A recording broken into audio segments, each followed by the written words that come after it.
Hi, the Tyke from Groovy Entertainment. Today we're going to book on record to play for you. Today book is James Bond, A View to a Kill from 1985. So let's get started.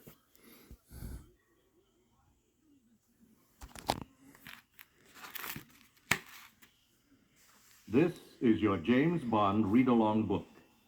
Every time you hear this sound, it means it's time to turn the page in your storybook.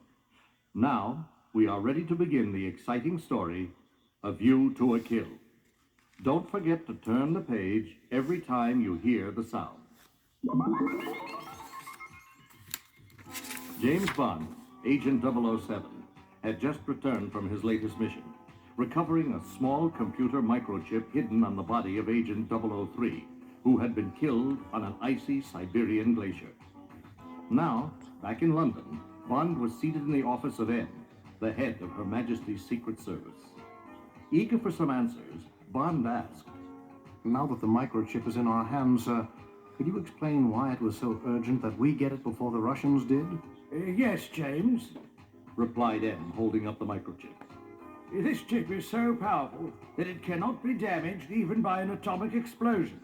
Sounds rather useful, sir. Said Bond. It is to us, but the Russians managed to buy or steal the plans for it, and they were after the finished chip you recover. Bond took the chip and read the manufacturer's name on the bottom. The Zorin Company. Have you checked the Zorin plant to see if anyone there leaked the plans? Yes, but we have no leads. And what about Mr. Zorin himself? Mac Zorin? Impossible. He's a millionaire French industrialist with important friends in the government. Besides, he's more interested in raising and selling racehorses than in making friends with the Russians. However, if you have any suspicions, then go ahead and investigate him. But, for heaven's sakes, do be discreet about it. Bond smiled. Racehorses. That gives me an idea. Several days later, a shiny Rolls-Royce rolled to a stop outside Max Zorin's magnificent estate. James Bond, playing the role of a country sportsman, got out and introduced himself to one of Zorin's servants. I am Mr. St. John Smythe, Said Bond. Mr. Zorin is expecting me. I'm interested in purchasing a horse for my stable. Your guest room is ready, sir. Bond went up to his room, then strolled out to admire the estate from his balcony. Looking out across the elegant gardens, he saw a Zorin Company helicopter land on the grass. A beautiful, well-dressed young woman stepped out and was greeted by a tall, thin man in his late 30s, Max Zorin. Zorin handed the woman a small piece of paper. She took it, looking cool and disinterested. Watching this scene through his binoculars, Bond chuckled. Well now, that's quite a welcoming gift. A check for $5 million. The following day, Bond, still disguised as Mr. St. John Smythe, was shown into Max Zorin's study. Zorin sat at his desk, punching the keys of what appeared to be a small computer. He looked up and said, Good morning, Mr. St. John Smythe. I am printing on my computer a list of all my thoroughbreds' bloodlines. It might be helpful to you in selecting the horse you want to purchase. If Bond could have seen the screen of the computer, he might have been on his guard, for the screen was showing a picture of Bond taken by a hidden camera in the room. Across the screen flashed the printout, Subject is James Bond, British Secret Service Agent 007. Zorin looked up, smiling as he switched off the computer. I think I have just the horse for you, Mr. St. John Smythe. Would you like to try him out? I'd enjoy that. Replied Bond. And what a ride it was. Zorin had injected drugs into the horse's body, causing it to leap wildly around the steeplechase course. A less skilled rider would have been thrown to his death, but Bond managed to hold on and finally bring the horse under control.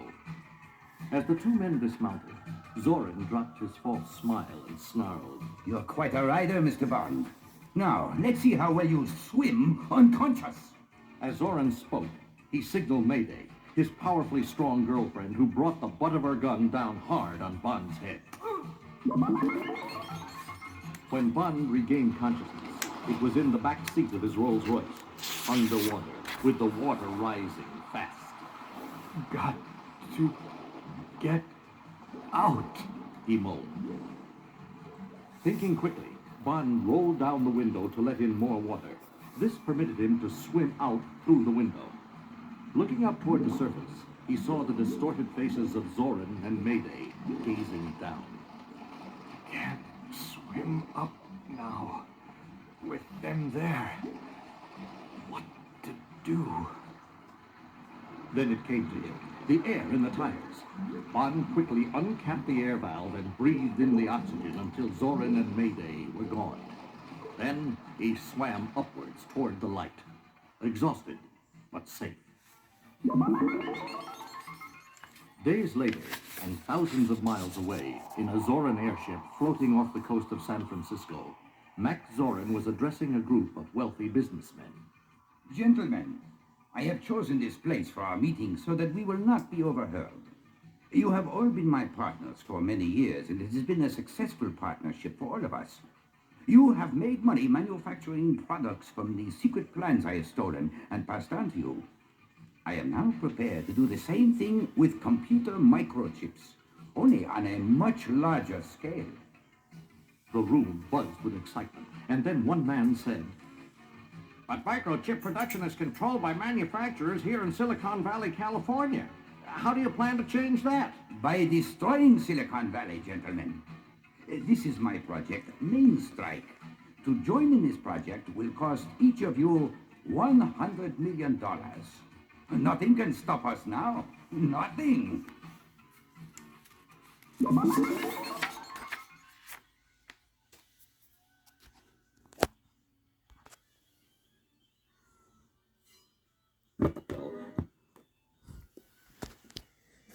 Following Zorin's trail to San Francisco, James Bond continued his investigation.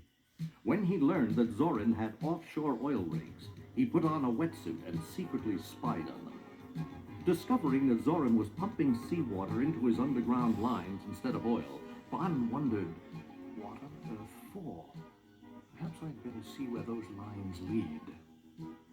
Bond's next stop was San Francisco City Hall, where a careful check of maps showed that Zorin's oil lines ran under the city and out to Silicon Valley. But this was not Bond's only surprise, for he recognized the clerk who helped him as the young woman who had arrived at Zorin's estate by helicopter. With $5 million, why is she working in an office? He thought to himself. The woman recognized Bond as the country gentleman she had seen at Zorin's stables. She introduced herself as Stacy Sutton, then went on to explain her dealings with Zorin. Max Zorin took over my father's company, Sutton Oil. That broke Dad's heart and led to his death. I inherited only a small interest in the company. And Zorin offered you $5 million for your share. Yes, but I never cashed the check. I'd sell everything I own and live in a tent before I'd give in to that evil man. Then perhaps you'd be willing to help me. I'd do anything. If you're out to get Max Zorin. That night, Bond and Stacy returned to City Hall to study the maps without being seen. Just as they had traced the oil lines to an abandoned mine, the door opened and Zorin and Mayday entered, guns out. Good evening, Mr. Bond. Sneered Zorin. My life, well, I see. And you, Miss Sutton, you should have accepted my generous offer. Then, turning to Mayday, he ordered, Over the gasoline cans and pour it around. Zorin then forced Bond and Stacy into an elevator, locking them in and turning off the power. By the time the fire department arrives, they will find only your ashes. Goodbye, Mr. Bond, Miss Sutton. You will not be missed. The bright red hook and ladder truck, lights flashing, thundered up and down the steep hills of San Francisco, with Bond in the driver's seat, a worried-looking Stacy beside him, and a trail of police behind them.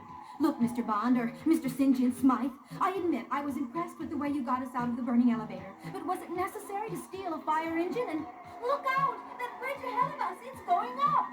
Hold on, we're going to jump it. With expert skill, Bond landed the fire truck safely on the other side of the bridge, leaving the police far behind.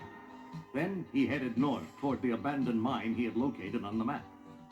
Stopping for a light, Bond saw a Zoran Company explosives truck parked at a roadside gas station. Come on, He called, grabbing Stacy's hand. you're in for another ride. Very clever, James. That makes 2 trucks you've stolen. This had better be for a good cause. A few miles further, they reached the mine entrance and were waved in by a guard.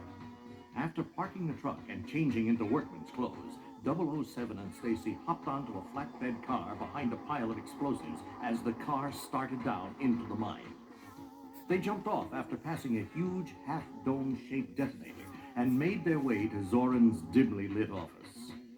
On a table, in the center of the room, sat a scale model of San Francisco and the surrounding area. Stacy looked at it in shock. Now I understand.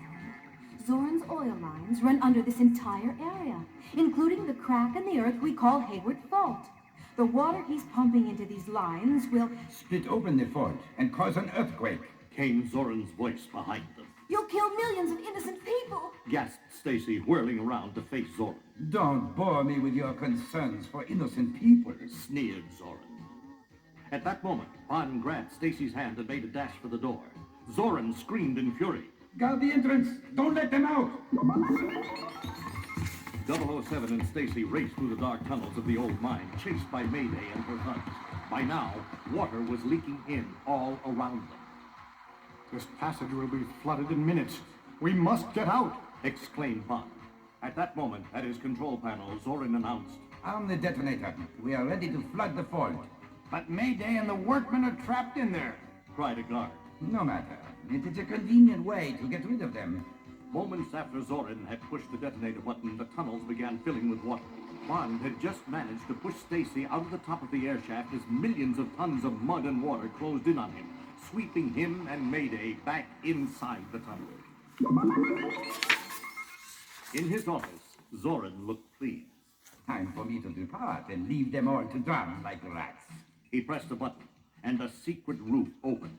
A large airbag covered the room and inflated into an airship, making the entire room its gondola. The airship rose, lifting Zoran to safety. Nothing can stop me now. He cried out. The greatest disaster in history is about to occur. I have succeeded. Meanwhile, in a small drainage tunnel, Bond and Mayday were fighting for their lives, gasping for the little air that was left. Mayday whispered, Zoran has double-crossed me, Mr. Bond, but I will help you get out. We must reach the main detonator before the smaller detonators explode. If that happens, we'll be killed and half the Pacific coast of the United States will crumble into the sea. When they reached the detonator, Mayday cried out, It's been booby-trapped. I must stay and hold back the lever by hand or it'll go off. I can't stop the smaller detonator, so get out of here, Bond. I don't mind dying. Just get out and get Zoran for me. Bond reached the surface just as the smaller explosions went off, killing the brave Mayday with their blast. At that moment, Zoran swooped down and pulled Stacy inside the gondola. As the balloon moved upward, Bond grabbed at a trailing rope and was lifted off the ground. People on the streets of San Francisco looked up in amazement as the balloon soared over the city with James Bond dangling beneath it. When Zoran saw Bond, he shrieked. I'll give him a ride he won't forget! The airship skimmed the tops of skyscrapers, trying unsuccessfully to crush Bond, then headed toward the Golden Gate Bridge. Bond looked up and saw the huge steel structure racing towards him. In one swift leap, he flung himself around one of the bridge's cables. Zoran tied the ship to the top of the bridge, then climbed out in a rage, swinging a sharp axe. You'll not get away this time, Bond! He shouted and lunged at 007. The two men fought their death struggle high above the water. Then, in a split second of misjudgment, Zoran slipped and fell to his death into the water below. Stacy scrambled from the gondola just before Bond untied it. The gondola drifted upward, then exploded, detonated by Zoran's men inside it.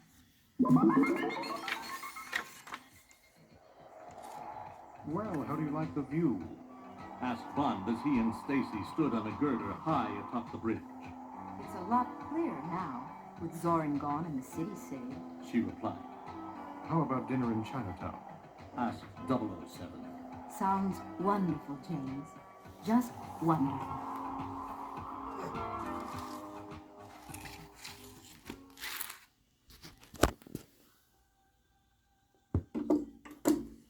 So, that was James Bond, A View to the Kill from 1985. So, if you like, subscribe, share, and comment, and have a groovy day. Our next book will be The Flintstone, Fred Flintstone in Good Old Unreliable Dino.